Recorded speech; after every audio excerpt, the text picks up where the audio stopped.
그렇습니다. 우리가 날마다 숨쉬는 순간마다 주의 은혜를 사모하시면서 참 갈수록 믿음 생활하기가 쉽지 않은 시대를 살아가고 있습니다. 하지만 주의 은혜를 사모하며 살아가시는 여러분과 제가 되길 바랍니다. 여러분, 각 나라의 동전과 화폐에는 그 나라를 상징하는 어떤 꽃이나 또한 인물들이 그려져 있습니다. 우리나라 화폐에는 어떤 인물들이 그려져 있을까요? 1,000원권에는 퇴계이항, 5,000원권에는 율곡이, 만원권에는 세종대왕, 5만원권에는 심사임당의 그림이 그려져 있습니다. 여러분, 심사임당의 아들이 누구이죠? 바로 5,000원권에 그려져 있는 율곡이입니다. 아들과 어머니가 이렇게 후대의 자손들에게 널리 알려진다는 것, 얼마나 참 영광스러운 일일까요? 대부분의 나라의 동전이나 지폐에는 이렇게 인물이나 그 나라를 상징하는 것들이 그려져 있습니다. 이스라엘 동전에는 인물 대신 유대 왕국 또는 유대교와 연관되어 있는 사물들이 그려져 있습니다. 백합, 석류, 촛대, 또한 악기 같은 것들이 그려져 있는 것이죠. 하지만 유대인들도 화폐에는 이스라엘을 빛낸 인물들이 초상화로 그려져 있는데, 이스라엘 화폐 중에서 가장 큰 단위가 200세겔이라고 합니다. 200세겔에는 이분의 인물이 초상화가 그려져 있습니다. 잘만 사자크라는 인물인데 이스라엘의 3대 대통령을 역임했고 이스라엘 독립선언문 제작에 참여했다고 합니다. 1973년에 돌아가셨음에도 여전히 유대인들에게는 참 인기 있는, 영향을 미치는, 존경받는 인물이라고 하더군요. 그렇다면 예수님 당시의 주하에는 어떤 초상화가 그려져 있을까요? 여러분 아시다시피 예수님 당시에는 유대 동전하고 로마 동전이 유통되었습니다. 그 당시에 지폐가 있었을까요? 없었죠. 종이가 귀하지 않습니까? 동전이 유통되었습니다. 오늘 본문에서 예수님께서 데나리온 하나를 내게 보이라 했을 때 이 데나리온은 로마의 동전을 말합니다. 자, 여기 나와 있는 초상화 인물은 누구일까요? 참 잘생겼죠? 누구일까요? 바로 티베리우스 황제입니다. 동정 양 끝에는 헬라어로 글자가 새겨져 있는데 조르만 아우구스투스의 아들 티베리우스 케사르라고 새겨져 있습니다. 쉽게 말씀드리면 황제의 아들이라는 뜻이죠. 현대의 동전이나 지폐에 새겨진 초상화들은 과거의 그 나라를 빛냈던 인물들의 얼굴을 그려 놓았는데 티베리우스 황제는 생존에 있으면서 자신의 얼굴이 그려져 있는 동전을 유통시켰습니다. 여러분 무슨 뜻일까요? 평화와 번영은 누가 준다? 내가 준다는 거예요. 나를 따르라는 것입니다. 나를 믿고 따르면 평화와 번영이 주어진다는 거예요. 여러분 뒷면에는 한 여인이 손을 가리키고 있죠. 여기에 등장하는 여인이 누구일까요? 티베리우스 황제의 어머니 리비아입니다. 앞에는 아들, 뒤에는 어머니가 그려져 있습니다. 손가락을 가리키고 있는 것은 제우스 신전, 올림퍼스 신전을 가리키고 있습니다. 새겨진 헬라어는 폰티프 막시무스, 즉 최고의 제사장이라는 뜻이에요. 티베리우스 황제는 황제이고 또 뭐라고요? 신의 제사장이라는 것입니다. 다시 말씀드리면 왕이고 신이라는 거예요. 여러분 인간 욕망의 끝이 어딜까요? 왕이나 대통령 자리에 앉는 것일까요? 아닙니다. 절대 권력을 가진 신의 자리에 오르고 싶은 것이 바로 인간의 욕망의 끝입니다. 애굽의 바로왕을 보십시오. 애굽의 왕이며 태양신의 아들입니다. 자기를 왕을 자리에서 더 높은 신의 자리까지 올려놓았던 것이죠. 애굽 바로왕의 명령을 거역하는 것은 왕의 명령을 거역하는 것일 뿐만 아니라 누구의 명령을 거역하는 거라고요? 신의 명령을 거역하는 거예요. 2차 세계대전 당시 일본 천황 어떻습니까? 살아있는 신이었죠. 그래서 자살특공대, 가미가제 특공대가 나오지 않았습니까? 신이 명령하니까 따르는 거예요. 이것은 지금의 북한도 마찬가지입니다. 북한의 김일성, 김정일, 김정은 부자를 한번 보십시오. 저는 김일성이 죽고 김정일이 죽었을 때 북한 주민들이 억지로 울은 줄 알았어요. 연기하는 줄 알았습니다.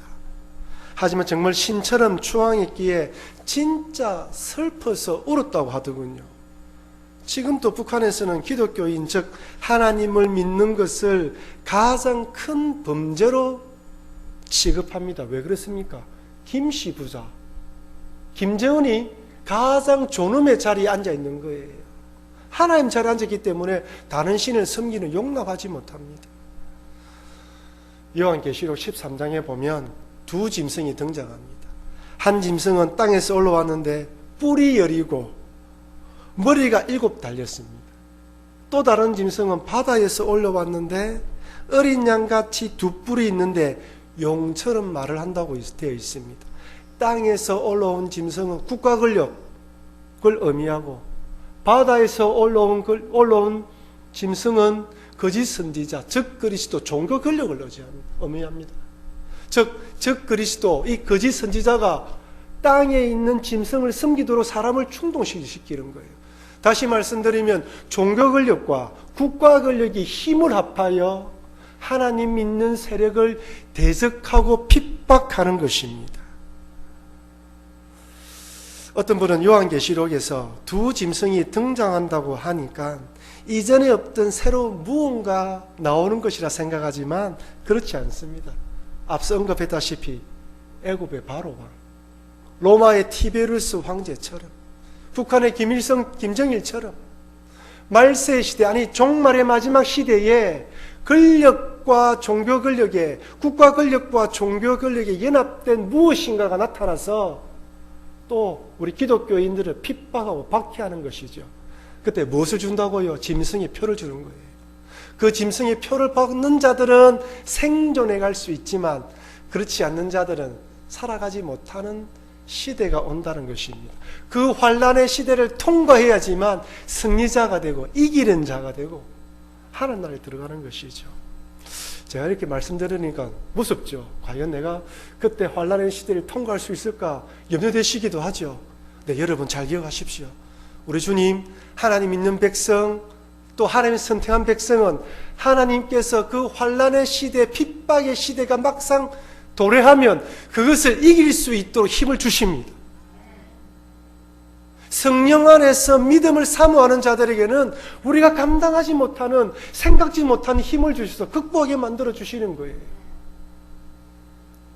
그래서 여러분, 지금부터 나의 믿음이 주님을 향하여 달려갈 수 있도록 늘 말씀 안에서 주님을 바라보시는 여러분과 제가 되길 주의 이름으로 축원합니다. 이처럼 예수님 당시 유대인들은 로마의 티베리우스 황제를 황제로서 신의 제사장, 신의 대리자로 추앙받기를 강요받는 세상에 살았습니다. 그러니 두 가지 입장에서 유대인들은 황제의 얼굴이 새겨진 데라리온 동전을 좋아하지 않았어요. 첫 번째는 세금 때문입니다. 그 당시 유대인들이 로마에 내어야 하는 세금에는 여러 종류가 있는데 첫째는 인두세입니다. 오늘날로 따지면 균등분 주민세입니다. 여러분 1년에 2차례씩 우리가 주민세 내죠. 그 주민세는 지방세로 들어갑니다. 그 당시에 14세부터 65세까지의 남자와 12세부터 62세까지의 여자라면 누구든지 한 데나리온의 세금을 납부했습니다.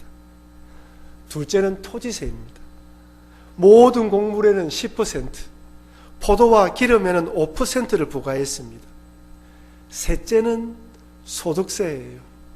그 외에 수입에는 1%를 부과했습니다. 즉 인두세, 토지세, 소득세, 세금을 내야 되는데 문제는 로마 정부가 세금을 어떻게 거둬들였습니까? 세리를 고용해서 로마의 정부가 원하는 만큼의 세금만 거두고 난 뒤에 세리들이 더 많은 세금을 거두어서 착복해도 상관하지 않았어요. 그러니 얼마나 많은 세금을 일반 주민들이 내어야 했겠습니까? 기록에 의하면 어떤 세리는 마차의 바퀴 숫자에도 세금을 매겼다고 합니다. 심지어 마차를 끄는 짐승에도 그 세금을 내어서 착복했다고 하니 목에 목, 코에 검은 코골이, 귀에 검은 귀걸이에요. 그러니 이 세금에 대해서 안 좋게 생각했던 것이죠. 민감할 수밖에 없습니다. 둘째는 신앙 때문입니다. 여호와 하나님 믿는 유대인들 입장에서 볼 때 신의 대리자, 즉 하나님 자리에 올라와 있는 황제에 대해서 좋은 감정을 가질 수 없습니다.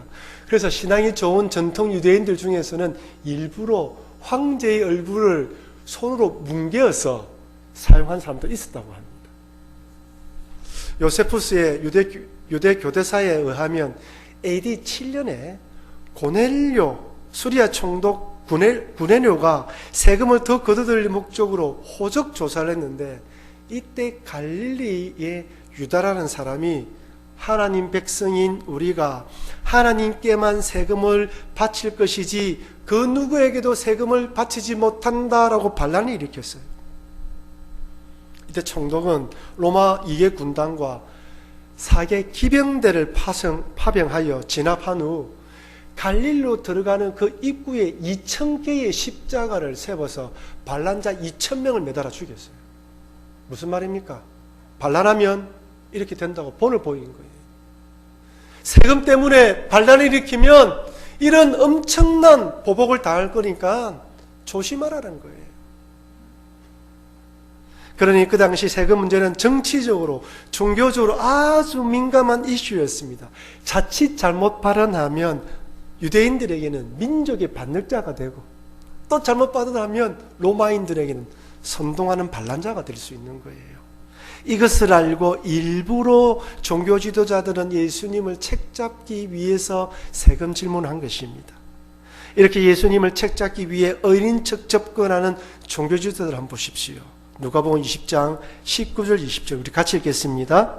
서기관들과 대제사장들이 예수의 이 비유는 자기들을 가리켜 말씀하신 줄 알고 즉시 잡고자 하되 백성을 두려워하더라. 이에 그들이 엿보다가 예수를 총독의 다스림과 근세 아래 넘기려 하여 정탐들을 보내어 그들로 스스로 의인인 채 하여 예수의 말을 책잡게 하니.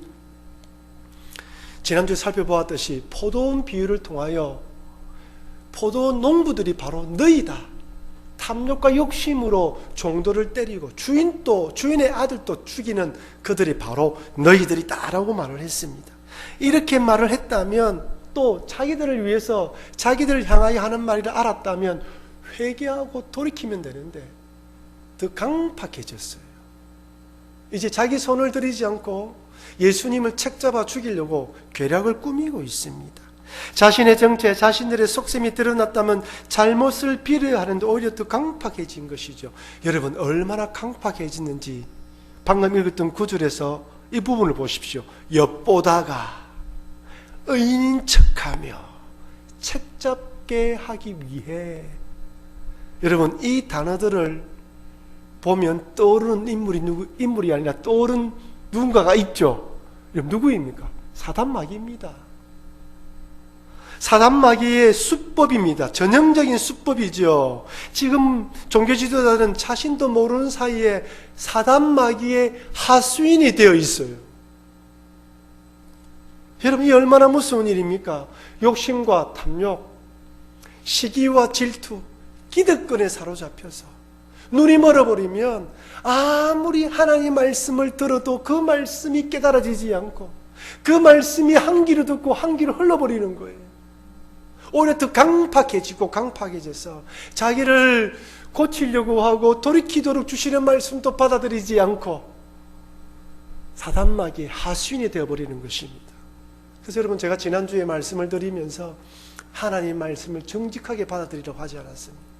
있는 그대로 이 말씀이 나의 심령을 찔러줘게면 주님 죄송합니다, 잘못했습니다, 회개하고, 고난 가운데 말씀을 지어지면 그래, 내가 가는 길이 맞는 길이구나, 주의 말씀을 따라야겠다 라고 그 말씀을 붙잡고 걸어가야 되는 것입니다.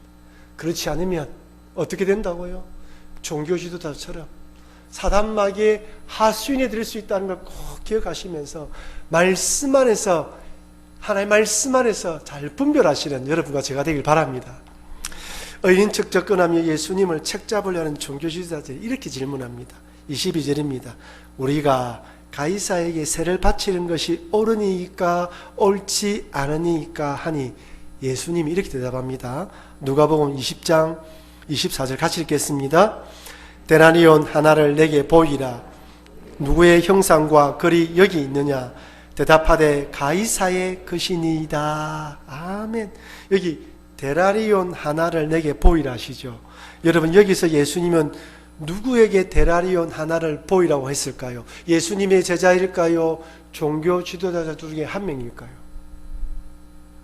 이렇게 질문하고 있는 종교 지도자들 중에 이야기를 했겠죠.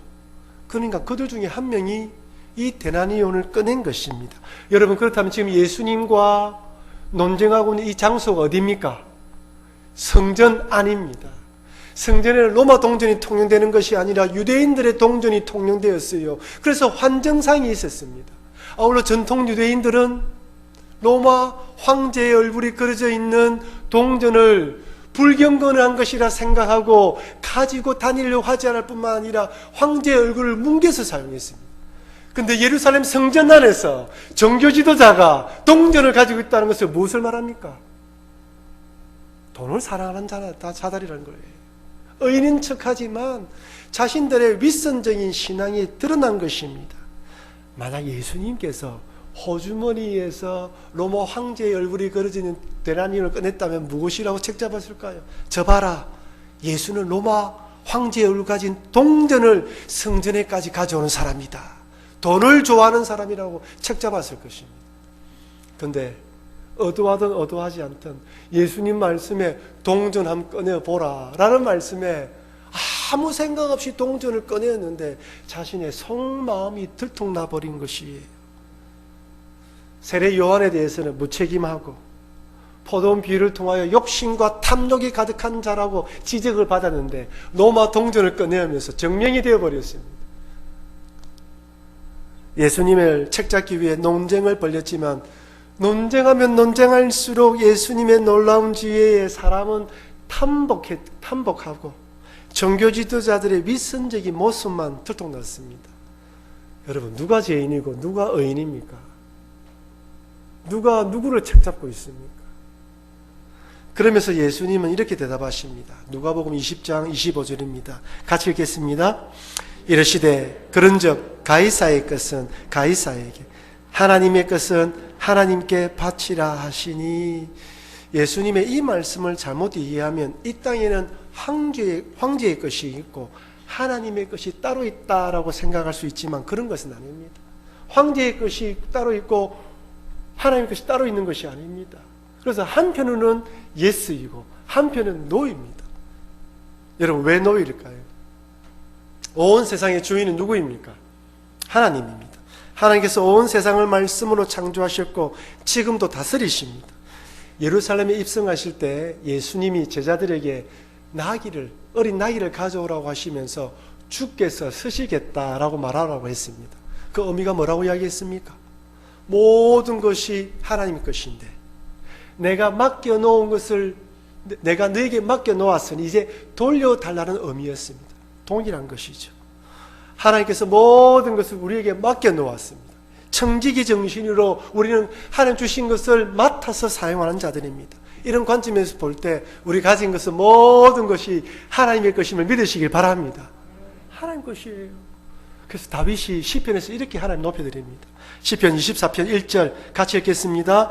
땅과 거기에 충만한 것과 세계와 그 가운데에 사는 자들은 다 여호와의 것이로다. 아멘입니다.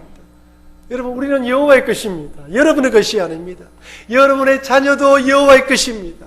비록 하나님께서 여러분에게 맡기셨지만 하나님께서 맡겨 키우라고 부탁한 하나님의 자녀입니다. 여러분의 소유도 하나님의 것입니다. 여러분의 물질도 하나님 것입니다. 잘 소유하여 관리하고 필요한 데 쓰라고 맡겨주신 것입니다. 만약 탐욕과 욕심이 주인이 되면 그때부터 집착하게 되는 것이죠. 사도행전에 사도 바울은 이렇게 고백합니다. 사도행전 17장 24절 25절 같이 읽겠습니다. 우주와 그 가운데 있는 만물을 지으신 하나님께서는 천지의 주제시니 손으로 지은 전에 계시지 아니하시고 또 무엇이 부족한 것처럼 사람의 손으로 섬김을 받으시는 것이 아니니 이는 만민에게 생명과 호흡과 만물을 친히 주시는 이심이라. 아멘. 여러분 마지막 구절을 보십시오. 만민에게 생명과 호흡과 만물을 친히 주시는 분이 누구라고요? 하나님이에요. 여러분의 생명이 여러분에게 있습니까? 하나님께 있습니까? 하나님께 있어요. 우리는 죽고 싶어도 죽을 수 없는 존재입니다. 하나님이 데려가셔야지만 죽을 수 있는 존재예요. 그래서 우리 생명을 하나님께 맡기는 거예요. 만물을 친히 주셨습니다. 모든 것을 주시는 분이 하나님이에요. 내 가지고 있는 모든 하나님 주신 것입니다. 하나님의 도움과 은혜로 받아 누리는 것이죠. 그래서 이 땅에서 가해사의 것, 죄송하지만 내 것은 없습니다. 모든 것이 하나님의 것입니다. 아멘입니까? 야, 목사님 이제 작전을 쓰시는구만. 근데 여러분, 노이지만 예스이기도 합니다. 하나님께서 왕이나 대통령 등의 위정자를 세운 것은 그 나라를 위임해서 나라를 다스리도록 하신 거예요. 여러분들이 가지고 있는 여러분의 소유는 여러분의 것입니다. 그러나 하나님 마음으로 섬기라고 주신 것이죠. 그래서 예스입니다. 그래서 바울은 로마서에서 이렇게 권면합니다. 로마서 13장 1절 2절 같이 읽겠습니다. 각 사람은 위에 있는 권세들에게 복종하라. 권세는 하나님으로부터 나지 않음이 없나니 모든 권세는 다 하나님께서 정하신 바라. 그러므로 권세를 거스리는 자는 하나님의 명을 거스림이니 거스리는 자들은 심판을 좌치하리라. 아멘. 모든 권세는 하나님께로부터 났다고 말씀합니다. 그래서 우리들은 수요일날 모여서 기도할 때마다 나라 위정자들을 위해서 기도합니다. 하나님께서 위정자들에게 권세를 위임했다는 것을 잊지 말고 겸손함으로 나라를 섬기게 해달라고 기도하는 것이죠. 그리고 세금에 대해서는 또 이렇게 말씀합니다. 로마서 13장 7절 우리 같이 한번 읽어보겠습니다. 모든 자에게 줄 것을 주되 조세를 받을 자에게 조세를 바치고 관세를 받을 자에게 관세를 바치고 두려워할 자를 두려워하며 존경할 자를 존경하라. 아멘입니다. 여러분 세금을 내야 됩니까? 말아야 됩니까? 내야 됩니다. 우리 국민의 4대 의무가 있죠. 세금, 교육, 국방, 근로의 의무가 있습니다. 우리를 위한, 우리를 지키고 우리 공동체를 위한 것으로 국민의 한 사람으로 그렇게 해야 되는 것입니다. 하지만 문제는 악한 지도자와 정부에 관한 것입니다. 여러분 질문 드리겠습니다. 과연 악한 지도자와 정부도 하나님께서 세우신 것입니까? 예, 그렇습니다. 그렇다고 하나님께서 그들이 그렇게 악한 일을 하도록 조장하거나 강요한 것이 아닙니다. 겸손해야 되는데 그들이 탐욕과 욕심에 이끌려서 그렇게 살아가는 거예요. 바로처럼 하나님 대적하며 살아가는 것입니다. 하지만 심판의 날에 다 하나님 앞에서 심판받게 됩니다. 영원한 형벌에 빠져드는 것이죠. 그렇다면 이런 자들에 대해서 기독교인들이 어떻게 대응해야 할까요? 아니 차별금지법과 같은 그런 악법을 통과시키려고 한다면 어떻게 해야 됩니까? 여러분 따라야 됩니까? 아닙니다. 이런 정책들이 법을 통과하지 못하도록 우리의 의사를 분명하게 밝혀야 됩니다. 여러분 어떤 분들은 차별금지법 이러니까 안 믿는 사람들 자기들끼리 그렇게 살아가는 내버려 두면 안 되느냐 그렇게 하느냐 생각하지만 그런 것이 아닙니다. 이 법이 통과되면요 학교에서 유치원에서 동성애를 가르쳐요. 우리는 기독교인이기 때문에 내 아이가 동성애 교육받는 거 원하지 않습니다 말하면 차별금지법을 어겼기 때문에 잡혀가요. 우리가 금지하겠다 못하겠다 말할 수 있는 권한이 없어집니다. 교회 안에서 이것은 죄악입니다 라고 말할 수 있는 근거가 사라져버려요. 그래서 안 된다는 거예요.